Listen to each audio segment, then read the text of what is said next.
প্রথমবার দেখছি কেউ স্যুপের মধ্যে, মোমোর স্যুপে তাও জলজিরা দিয়ে খাচ্ছে। এক অন্য জগতের প্রাণীকে আমরা আজকে সামনে পেয়েছি। তো হ্যালো গাইস, আজকে আমি নিয়ে চলে এলাম আমার আদি সপ্তক গ্রামের ভিডিও। মানে আমার বড় মামার বাড়িতে আমরা ঠিক কিরকম মজা করেছি। আমি ওদের বাড়িতে ঠিক রথের আগের দিন চলে গেছিলাম, আর দেখতেই পাচ্ছ ভিডিওটা শুরু থেকে শেষ পর্যন্ত দেখলে বুঝতে পারবে আমরা ঠিক কি কি করেছি। দেখো, মোমো টোমো খাওয়া হয়ে গেল, তারপরে ক্যারাম নিয়ে বসে গেলাম। আর এখানে দেখতে পাচ্ছ, এটা আমারই একটা ফানি ভিডিও, আমার মামি যেটা তুলে দিয়েছে, মানে যার সাথে আমি খেলছিলাম, আমার ভাই, ওর মা, আমার মামি এই ভিডিওটা তুলে দিয়েছে। ঠিক আছে।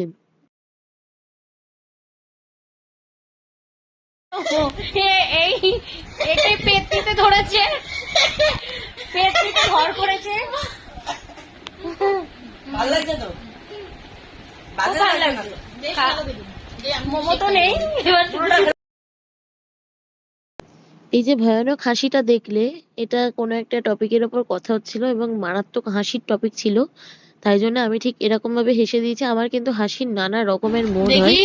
আর দেখতে এখানে পাচ্ছ, প্রথমবার এ বাচ্চাটা স্যুপের মধ্যে জলজিরা দিচ্ছে, মোমো চিকেন স্যুপে। আর এর মা পচা চাটনি খাচ্ছে বসে বসে। আমার ভাগের গুলো আমি এখন পচা চাটনি চিঠি নিজেই খাবে না বলেছে। ভালো লাগছে তো? তুই বুঝলি?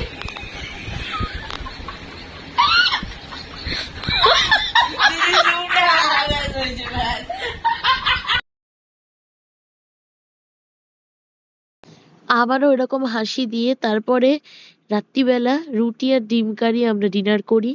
ডিনার করার পরে রাত্রি 1:35 আমি আর আমার ভাই একটা চ্যালেঞ্জ ভিডিও শুট করব বলে, কি চ্যালেঞ্জ সেটা নিজেরাও জানি না, একটা শুট আমরা করেছি। সেটা হচ্ছে, আমার ভাইয়ের কাছে রয়েছে 12টা সানগ্লাস আর আমার কাছে রয়েছে 12টা সানগ্লাস। কে কোনটা কত আগে পড়তে পারে আমরা সেটা। এক রকমের ভিডিও বানাবো।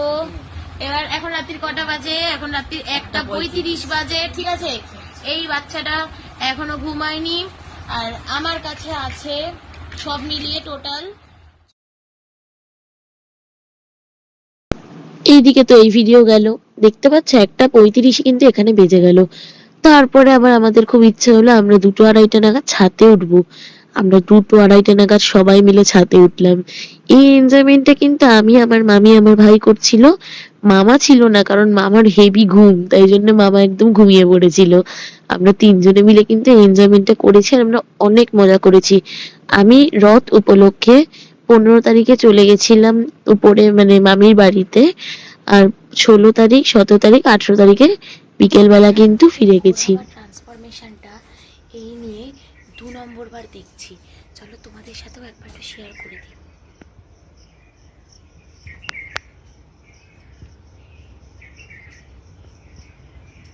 কি অসাধারণ লাগছে, খুব ভালো লাগছে, সত্যি দারুণ লাগছে। পুরো বাইরে গিয়ে দেখো। ভোরটা তোমাদেরকে দেখিয়ে দিলাম, এখানে একটুখানি স্পিড আপ করে দিলাম, না হলে ভিডিওটা একদম 8 মিনিটের হয়ে যাচ্ছিল। স্পিড আপ করে দেওয়ার পরে এরপরে আমরা বেরিয়ে গেলাম, মানে একটুখানি গল্প গুজব করে নিয়ে 6টার দিকে আমরা বেরিয়ে গেলাম বাইরেটা একটুখানি দেখতে। বাইরেটা খুব ভাল লাগছিল। দেখতে পাচ্ছ 6:16, বাইরে থেকে ট্রেন দেখলাম। ট্রেন দেখার পরে আমরা আবার একটুখানি ঘুমানোর চেষ্টা করলাম, কিন্তু সাকুল্যে 8:30 থেকে 11:30, 11:45 অব্দি আমার ঘুম হয়। তারপরে আবার একটু চা খাই, খেয়ে আবার ঘুমাই। এই সকালটা কোন রকমে এরম করার পরে আমরা সন্ধ্যাবেলার দিকে বৃষ্টি মাথায় করে যাই রথের মেলা। ফার্স্ট পার্টটা এই পর্যন্ত, সেকেন্ড পার্টের জন্য ওয়েট করো। আর ফার্স্ট পার্টটা দেখে অবশ্যই কমেন্টের মাধ্যমে জানিও কেমন লাগলো তোমাদের। আর তোমাদেরও যদি মামার বাড়ির মজার ইনসিডেন্ট শেয়ার করার ইচ্ছা হয়, অবশ্যই কমেন্ট বক্সে একটু কমেন্ট করে দিও।